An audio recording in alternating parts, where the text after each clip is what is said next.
देसाई सध्या बोलतायत त्यामुळे तुम्हाला थांबवतोय. अनिल देसाई. शिवसेना आणि मुंबई हे मगाचपासून म्हणतोय मी की शिवसेना प्रमुख आदरणीय हिंदुहृदय सम्राट बाळासाहेब ठाकरे यांनी शिवसेनेची स्थापना निर्मिती केली. मुळात मुंबईकरांचे स्थानिक भूमिपुत्रांचे प्रश्न तिथून जे सुरुवात ते जे समीकरण ते आजतागायत आहे आणि उद्याही राहील. शिवसेना पक्षप्रमुख आदरणीय उद्धवजी ठाकरे त्याच मार्गावर चालतायत. आदित्य साहेब त्याच मार्गाने हे करतायत. मुंबईवरचं अतूट प्रेम लोकांनी पाहिलंय. 5-5, 6-6 टर्म मुंबई महानगरपालिकेची सत्ता मुंबईकरांनी नेहमी एका विश्वासानं दिली.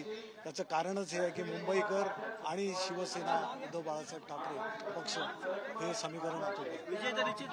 उद्धव साहेबांशी काय बोललो त्यांचंच हे आहे. त्यांच्या प्रेरणेमुळे आणि त्यांनी सांगितल्यामुळेच मी या मैदानात उतरलो. मला तशा प्रकारे मी पक्षाचं काम करणारा शिवसैनिक आहे.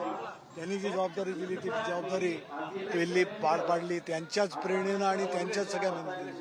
त्यांची इमेज त्यांची प्रतिमा एक चांगलं चारित्र्यवान संयमी नेतृत्व मुंबई आणि महाराष्ट्राला जे भावलंय त्याची परिणिती आजच्या या विजयामध्ये. केंद्रात देखील सत्ता स्थापनेसाठी इंडिया आघाडी प्रयत्न करताना दिसते. स्वतः शरद पवार साहेब असतील, उद्धव साहेब असतील, हे दिल्लीला जाण्याची देखील शक्यता. आता हे सगळ्या महाविकास आघाडी आणि इंडिया आघाडीचे शीर्ष नेतृत्व जे ठरवतील त्याप्रमाणे पुढचं काम.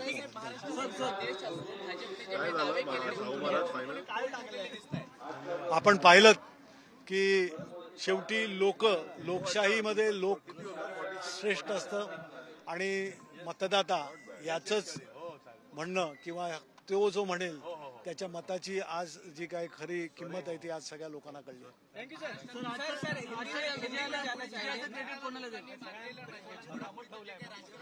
त्यामधनं एक महत्वाची बातमी येते ती महाराष्ट्राची संस्कृती नव्हती. महाराष्ट्राच्या लोकांनी दाखवून दिलं ते संस्कार महाराष्ट्राच्या जनतेवर नव्हते, ते आवडलेलं नव्हतं. थोड्याच वेळात शरद पवार पत्रकार परिषद घेणार आहेत आणि या निकालानंतर आता शरद पवार पुन्हा एकदा इथून पुढच्या वेगवेगळ्या शक्यतांमध्ये सहभागी होतील असं चित्र सध्या दिसायला लागलेलं आहे.